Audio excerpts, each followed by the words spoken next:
구약성경 824면 시편 32편 8절 9절 말씀입니다. 우리 다 같이 두 절을 함께 읽습니다. 내가 내 갈 길을 가르쳐 보이고 너를 주목하여 훈계하리로다. 너희는 말이나 무지한 말이나 노새같이 되지 말지어다. 그것들은 제갈과 굴레로 단속하지 아니하면 너에게 가까이 가지 아니하리로다. 아멘. 여러분 만나서 반갑습니다.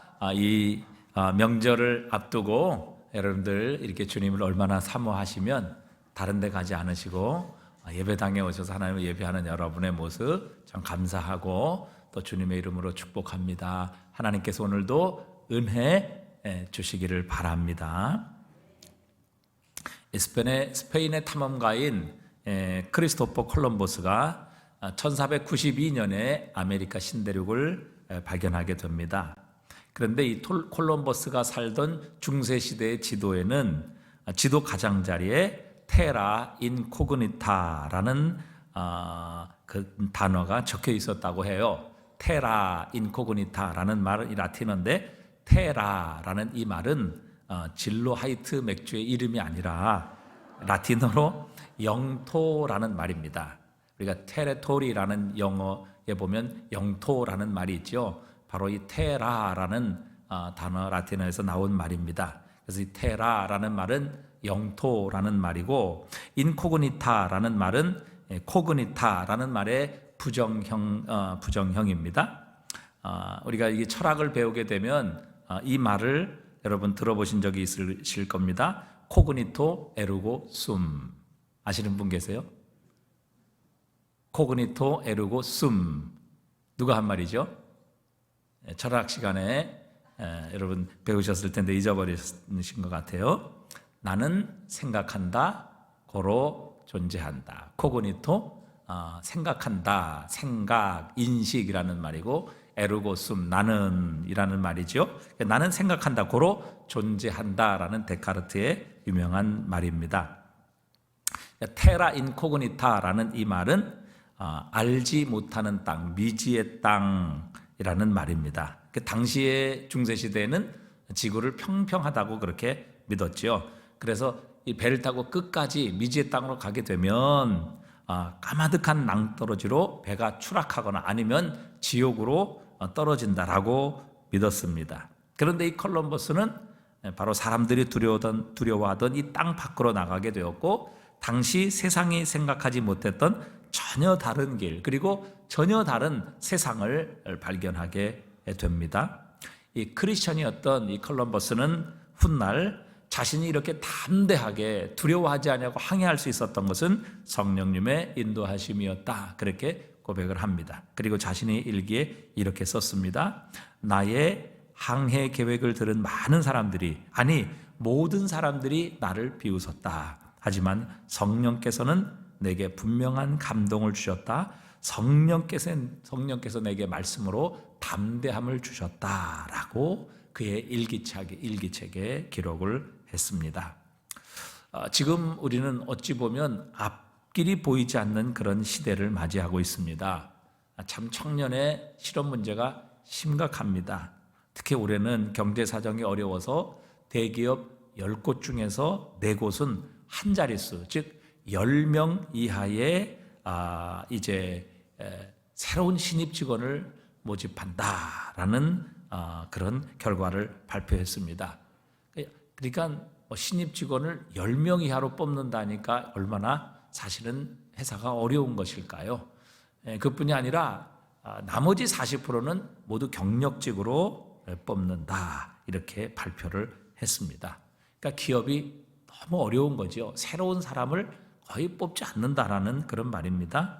안 그래도 지금 취업의 문이 어려운데 힘든데 젊은이들에게는 참 얼마나 어려운지 알 수 없습니다. 또 저출산, 고령화 문제로 학교들이 문을 닫고 있습니다.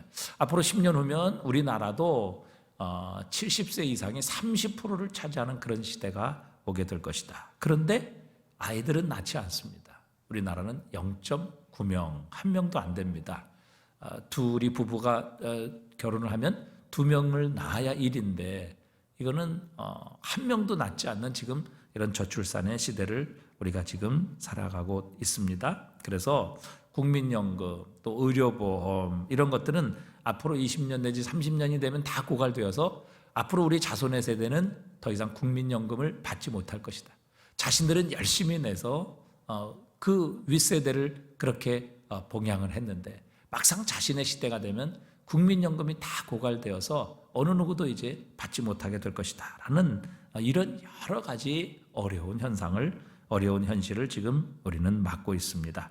밖으로는 북핵으로 미사일 계속 위협을 하지요.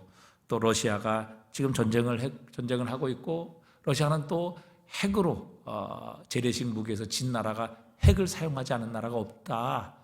이렇게 이야기할 정도로 지금 온 세상은 핵전쟁의 위협 가운데 놓여 있습니다. 그것뿐 아니죠. 우리나라는 참 계층 간, 이념 간의 갈등도 결코 무시할 수 없는 그런 시대를 맞이하고 있습니다.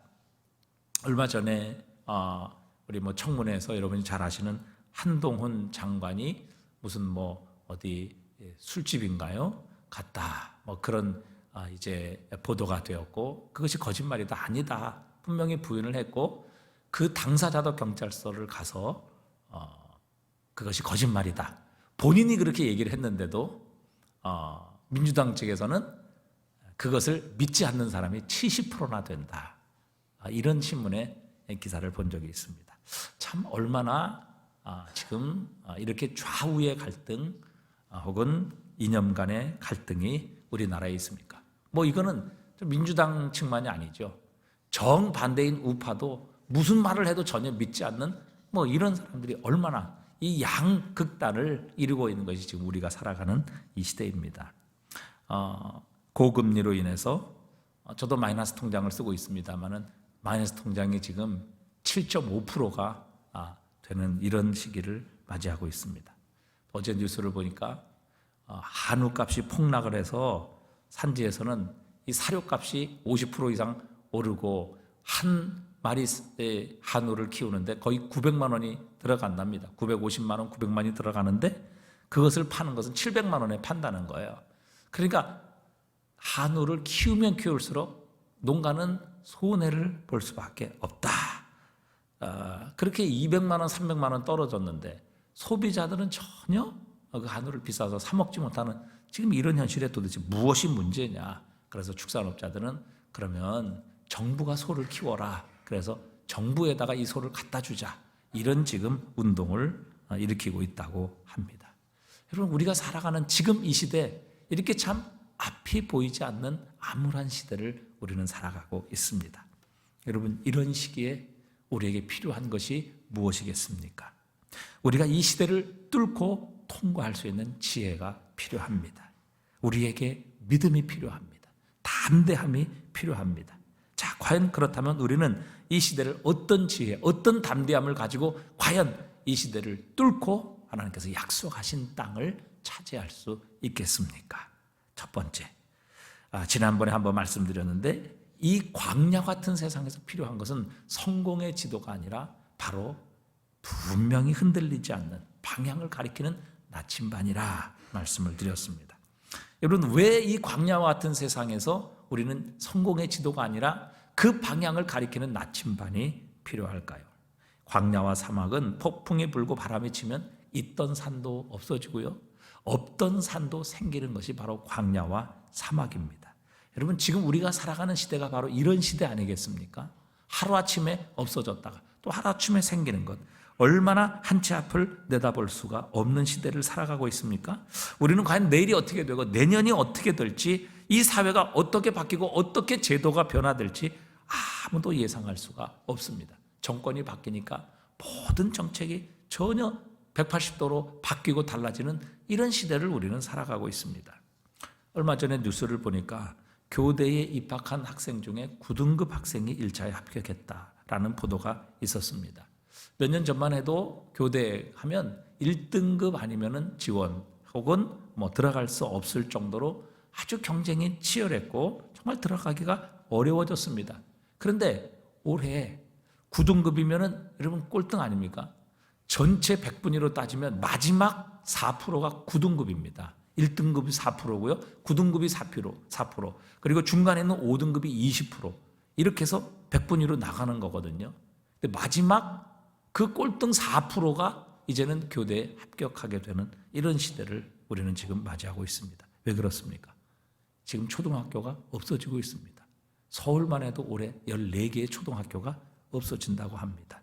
그러니까 교육부도 교사를 뽑지를 않는 겁니다. 학생들이 줄어들고 학교가 없어지니까 교사가 점점 필요 없어지게 되는 이런 시대를 우리가 살아가고 있습니다. 여러분, 얼마나 변화무쌍합니까? 이건 한 치 앞을 내다볼 수 없는 지금 이런 시대를 우리는 살아가고 있는 겁니다. 여러분, 이렇게 바뀌는 세상에서 우리가 성공의 지도를 가지면 뭐 하겠습니까? 아무리 그 길을 따라가 봐야 이전에 없었던 새 길이 생기고 이전에 있었던 그 길은 없어지게 된다면 여러분, 성공의 지도는 아무런 소용이 없는 겁니다. 하지만 하나님의 말씀은 우리의 인생에 변치 않는 방향을 가르쳐 주십니다. 하나님의 나라와 우리의 생사화복을 주관하시는 하나님을 가르쳐 주는 것이 바로 하나님의 말씀입니다. 마태복음 24장 35절에 천지는 없어질지언정 내 말은 없어지지 아니하리라 말씀하십니다.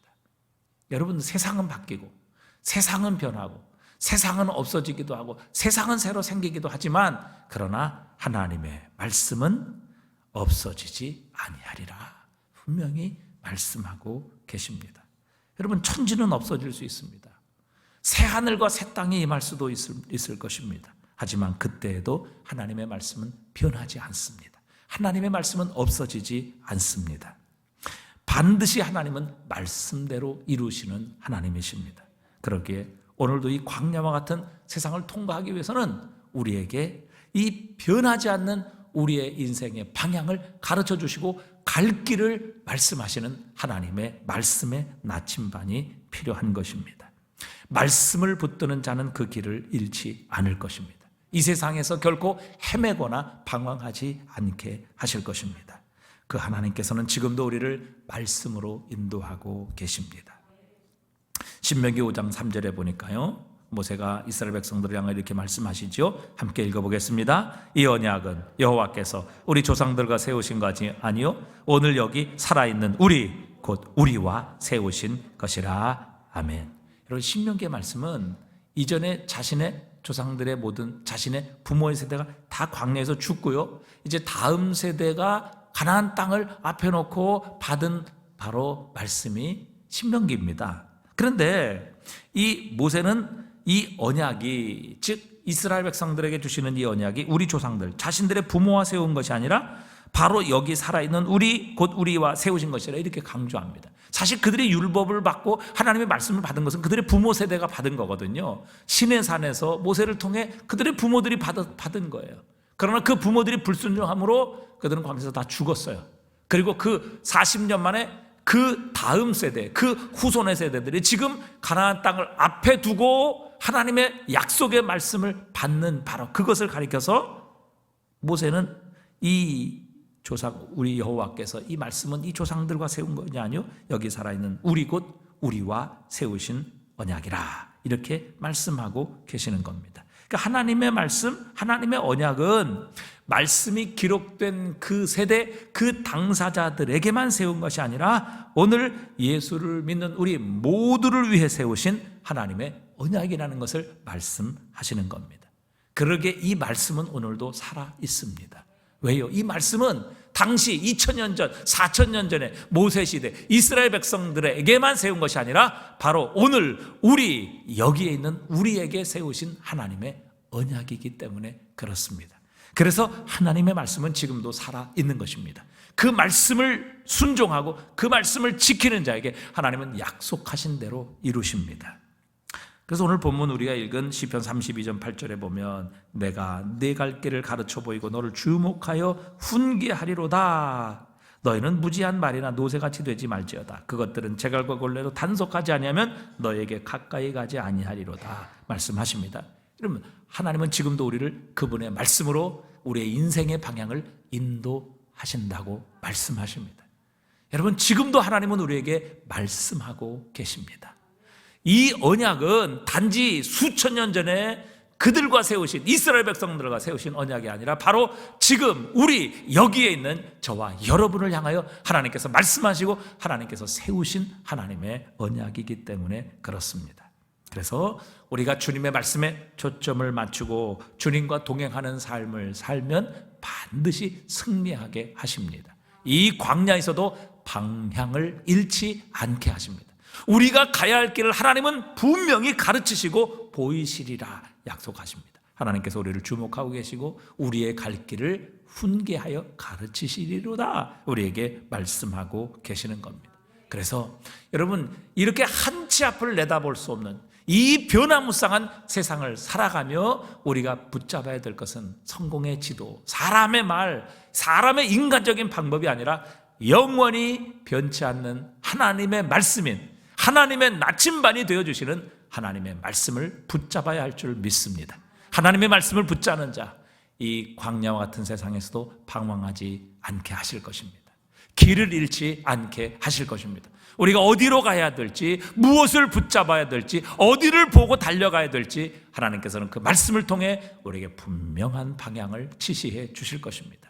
하나님은 오늘도 우리를 가르치시고 우리가 가야 될 길을 주목하여 지켜보고 계시며 또한 그것을 말씀하시는 하나님이시다 우리에게 말씀하십니다. 그래서 오늘도 우리가 이 광야와 같은 세상에서 붙잡아야 될 것은 사람들이 말하는 성공의 지도가 아니라 영원히 변치 않는 하나님의 나라와 그 하나님을 가르쳐 주시는 바로 이 영원한 말씀의 나침반, 그것을 붙잡아야 우리는 이 변화무쌍한 사회, 이 하루아침에 바뀌는 세상 속에서도 길을 잃지 아니하고 하나님 약속하신 축복의 땅에 들어가게 하실 줄 믿습니다. 두 번째, 이 광야를 통과하기 위해서 우리는 과거와 결별을 해야 합니다. 이사야서 43장 18절입니다. 함께 읽어봅니다. 너희는 이전 일을 기억하지 말며 옛날 일을 생각하지 말라. 보라, 내가 새 일을 행하리니 이제 나타낼 것이라. 너희가 그것을 알지 못하겠느냐? 반드시 내가 광야의 길을 사막의 강을 내리니. 자, 48절에 너희는 이전 일을 기억하지 말며 옛날 일을 생각하지 말라. 이스라엘 백성들 바벨론의 포로로 잡혀가 있기도 하고 애굽에서 노예 생활을 하기도 했었습니다. 그러나 하나님께서 그들을 구원하실 때 이전 일을 생각하지 말며 옛날 일 생각하지 마라. 과거에 붙잡혀 있지 마라. 그렇게 말씀하고 계시는 겁니다. 우리 많은 사람들이 과거에 붙잡혀서 오늘과 내일을 향해 발걸음을 내딛지 못하는 사람이 얼마나 많은지 알 수 없습니다. 어떤 사람은 과거의 성공에 붙잡혀서 내가 그때 그렇게 살았는데, 내가 그때 그렇게 잘 살았는데, 내가 그때는 이런 사람이었는데, 그렇게 생각하며 과거에 붙잡혀서 현재의 삶을 제대로 살아가지 못하는 이런 사람들이 얼마나 많은지 알 수 없어요. 여러분, 왜 하나님께서 열으셨던 홍해를 닫으셨겠습니까? 그 이유는 다시는 애굽으로 돌아가지 못하게 하시기 위함입니다. 여러분, 우리는 다시 애굽으로 돌아가서는 안 되고 애굽으로 돌아갈 수도 없는 것입니다. 그런데 이스라엘 백성들의 실패의 원인이 어디 있습니까?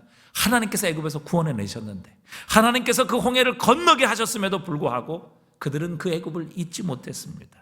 민수기 11장 5절에 보니까요, 우리가 애굽에 있을 때는 값없이 생선과 오이와 참외와 부추와 파와 마늘을 먹은 것이 생각나거늘 이제는 우리 기력이 다여 이 만나 외에는 보이는 것이 아무것도 없도다.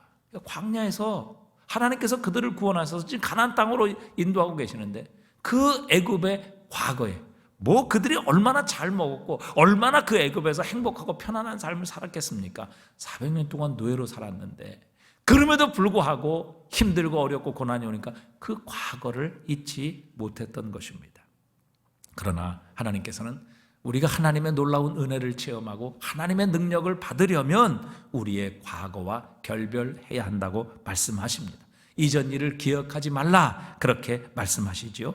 여러분, 과거에 또 받은 상처만을 그냥 생각하고 그 상처를 빨고 지내는 인생이 얼마나 많은지 알 수 없습니다. 그래서 그 과거의 상처 때문에 우울한 삶을 삽니다. 피해의식을 가지고 살아갑니다. 한 발자국도 나가지 못하지요. 늘 원망과 저주에 사로잡혀 있고 자신이 과거에 묶여서 전혀 하나님께서 주신 이 자유를 누리지 못하는 것입니다. 여러분, 주님께서 우리에게 용서하라, 명령하셨습니다.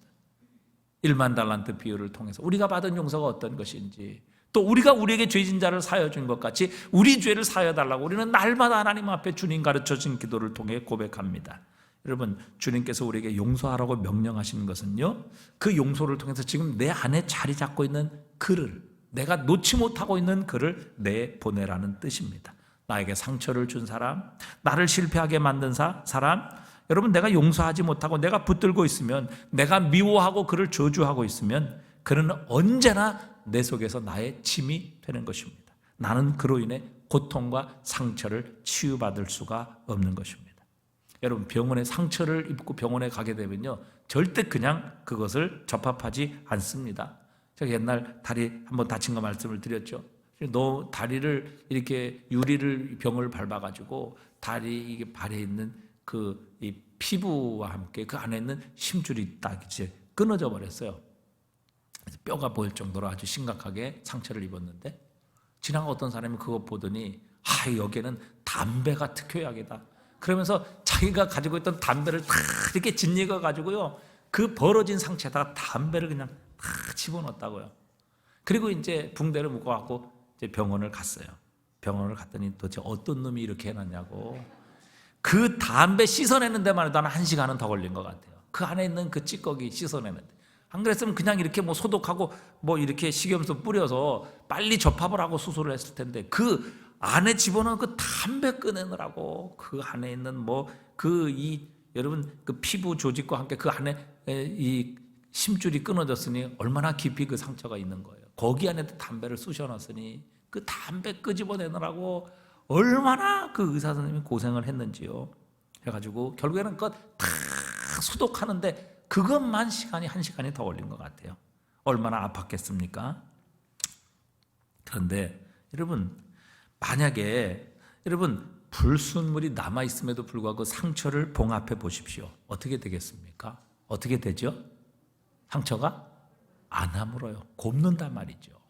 그렇기 때문에 아무리 아프고 아무리 시간이 걸려도 그 안에 있는 불순물을 다 끄집어내고 소독해서 깨끗하게 만든 이후에야 비로소 접합을, 봉합을 하는 것입니다. 깨끗하게 된 상태에서 봉합이 이루어져야 그 상처가 아물기 때문이지요. 마찬가지입니다. 여러분, 우리는 우리의 과거로부터 떠나야 합니다. 우리의 마음속에 있는 하나님 기뻐하지 않는 것들, 이전 것들 생각하고 기억하지 말아야 됩니다. 우리 안에 나에게 상처를 준 사람, 내가 미워하는 사람, 나에게 고통 주는 사람, 이런 사람들에 대한 미움과 상처와 응어리를 안고 있으면요, 우리 안에 진정한 치유가 일어나지 않습니다. 그것을 다 내버리고, 그것을 다 내보내고, 내 안에 보혈의 피로 깨끗이 씻겨지는 그 순간 우리에게는 완전한 회복, 완전한 치유의 역사가 일어나는 것입니다. 그러니까 그것을 내 안에 이 과거를 잊어버리지 않으면, 과거를 치유하지 않으면, 과거에서 떠나지 않으면 진정한 치유와 회복이 일어나지 않아요. 늘 그것이 일평생 나를 괴롭히고, 또 그것이 결국 나를 묶고 있어서 나로 하여금 하나님이 주신 진정한 자유를 누리지 못하게 만드는 것입니다. 여러분, 용서하셔야 합니다. 깨끗이 내 마음속에서 내보내야 합니다. 그 사람이 나에게 어떤 죄를 범하고 어떤 상처와 고통을 주었을지라도 그를 내 안에서 용서하고 내보낼 때 진정한 치유, 온전히 아무는 깨끗한 치유의 역사, 그리고 우리가 이 모든 나를 묶고 있는 것으로부터 자유를 얻을 수 있어서 자유를 얻는 이 하나님의 은혜, 그래서 진정한 기쁨이 우리의 삶 속에 찾아오게 하시는 것입니다.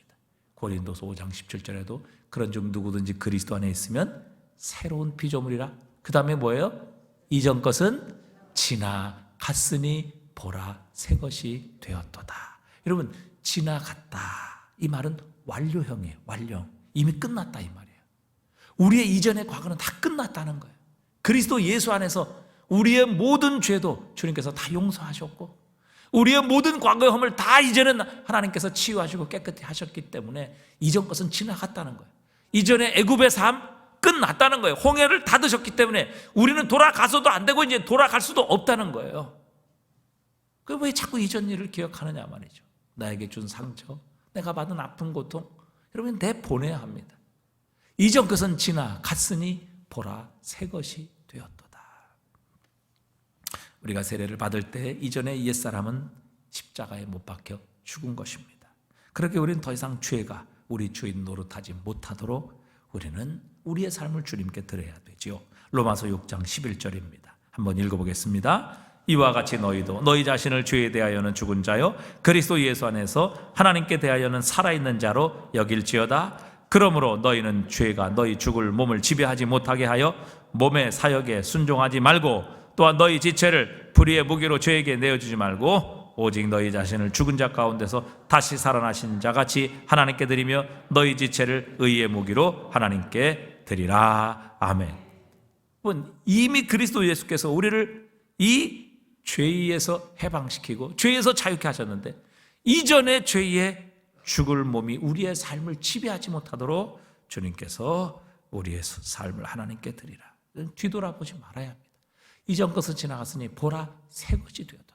과거가 우리를 묶지 못하도록, 과거가 우리의 발목을 잡지 못하도록 우리는 이 모든 것들을 기억하지 말아야 되고 내보내야 되고 우리는 용서해야 되고 치유받아야 합니다. 그렇게 될 때 하나님 주신 진정한 자유를 누릴 수 있게 되는 것이죠. 여러분, 뒤돌아보지 말아야 합니다. 이미 주님께서 우리의 죄를 다 용서하셨어요. 이미 우리는 애굽에서 떠나왔습니다. 롯의 처, 여러분 결국 뒤돌아보지 말라고 주님 말씀하셨는데 뒤돌아보았다가 여러분 그 소돔과 고모라에서는 구원받았는데 결국 소금 기둥이 되었습니다. 지금도 성지순례 가면요 사해 앞에 그 롯의 처에 소금 기둥이라는 그런 바위가 거기에 있어요. 마치 롯의 처처럼 그렇게 생겼다. 여러분 이 얼마나 비참한 일이에요. 그 유황불로 멸망당하는 소돔과 고모라에서는 구원받았는데 그 소돔과 고모라의 화려함, 영광, 그 과거 하나님께서 거기서 구원하셨는데 그 과거를 잊지 못해서 결국 뭐예요? 소돔과 고모라에서는 나왔는데 그 과거를 잊지 못해서 뒤돌아보다가 결국 소돔 기둥이 되게 하신 것입니다. 새 술은 새 부대에 넣어야 하느니라 주님 말씀하셨듯이 우리가 새 부대가 되어야 할 줄 믿습니다. 여러분 더 이상 과거가 우리의 현재와 미래를 지배하지 못하도록 주님께서 우리의 삶을 지배하고 다스리시도록 우리의 삶을 우리의 몸을 하나님께 의의 병기로 드려야 합니다. 상처와 죄가 우리 자신을 더 이상 지배하지 못하도록 우리는 뒤돌아보지 말아야 되고 다시 애굽으로 돌아가서는 안 된다는 사실입니다. 마지막 세 번째, 여러분 정말 이 광야와 같이 한 치 앞을 내다볼 수 없는 이 세상을 살아가고 이 세상 광야와 같은 세상을 우리가 정말 하나님의 능력으로 승리하기 위해 우리는 하나님 앞에 기도해야 합니다. 기독교 역사 2000년 동안 엄청난 영적 부흥의 역사가 임하는 시대가 있었습니다. 그 위대한 영적 각성이나 부흥의 역사, 큰 영적인 수확이 있기 전에는 반드시 하나님께서는 하나님의 백성들로 하여금 엄청난 기도를 준비시키셨습니다. 20세기 초 3년이란 짧은 기간 동안 약 100만 명 이상이 예수 그리스도를 구주로 영접했던 영국 웨일즈 지방의 대부흥의 역사가 있었습니다.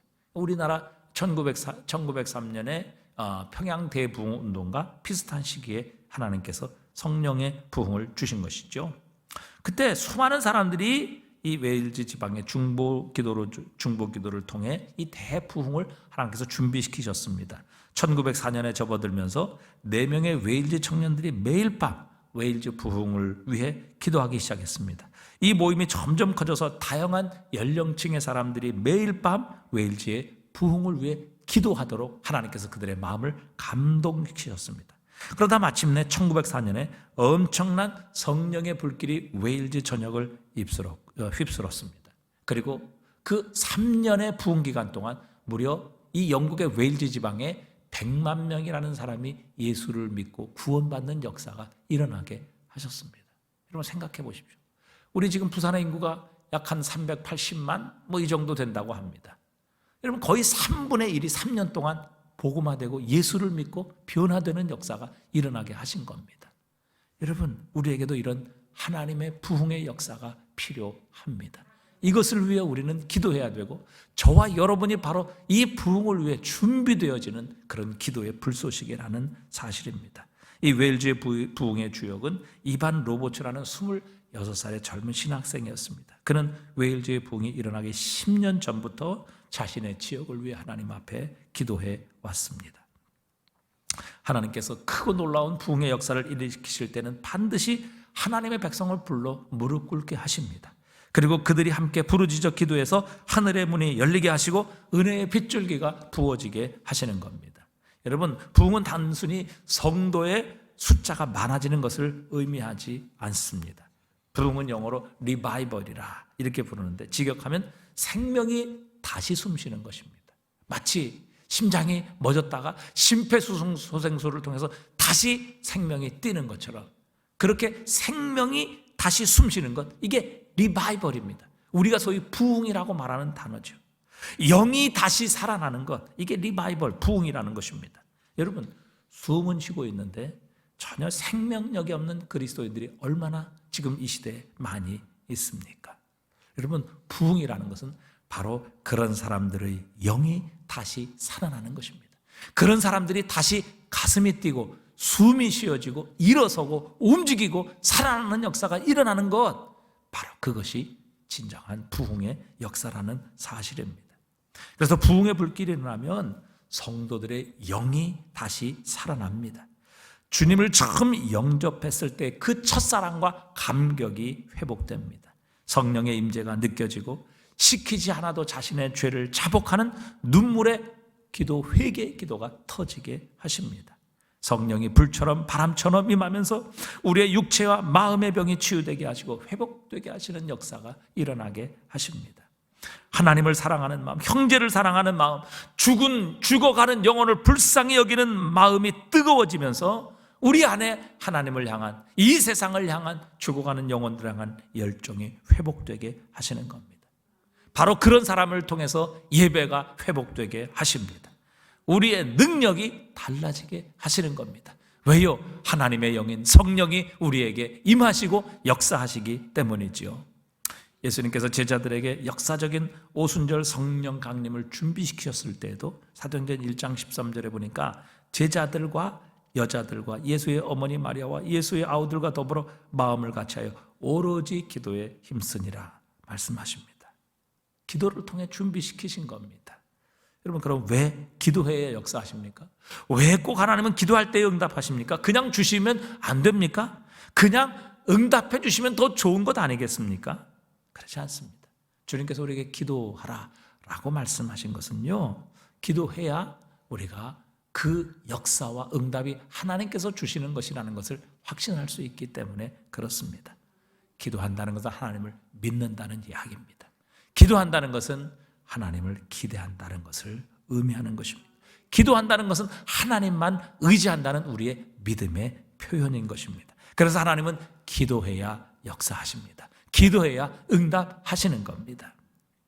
마가복음 11장 17절에서 내 집은 만민이 기도하는 집이라, 그렇게 예수님께서 교회를 정의해 주셨습니다. 교회의 머리이신 주님께서 교회는 과연 어떠한 곳이 되어야 하는지 한마디로 정리해 주셨습니다.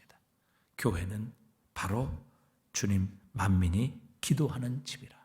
그럼 교회에서 기도하지 않으면 그건 뭐예요? 주님의 집이 아니라는 의미 아니겠습니까? 교회는 만민이 기도하는 집입니다. 교회가 기도하면 하나님의 능력이 부어집니다. 교회가 기도하면 말이 줄고 비판과 불평이 사라집니다. 대신 은혜가 넘치고 열정과 기쁨이 가득 차게 하십니다. 교회가 기도하면요, 미움과 반목이 사라지게 하시고 서로 사랑이 싹트게 하십니다.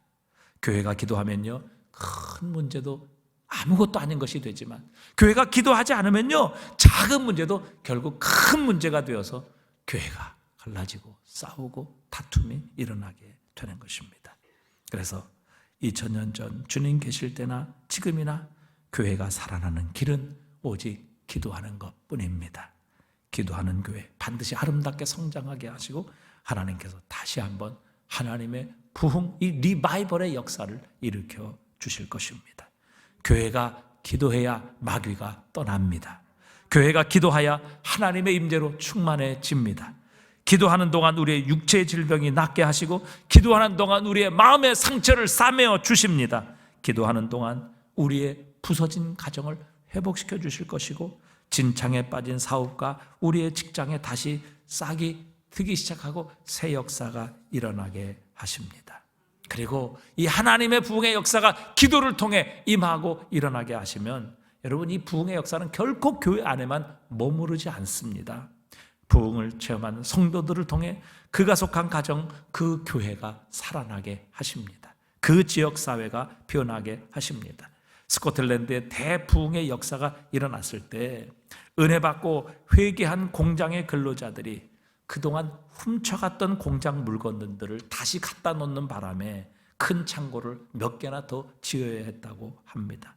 술집과 사창가들이 손님이 없어 차례로 문을 닫고, 폭력, 강도, 절도 사건들이 너무도 줄어서 경찰들이 할 일이 없어졌다고 합니다. 광부들이 평소에 그토록 때리고 구박하던 그 석탄을 나르던 나귀들을 끌어안고 울면서 형제여 하는 바람에 그때는 나귀들도 은혜 충만했다고 합니다.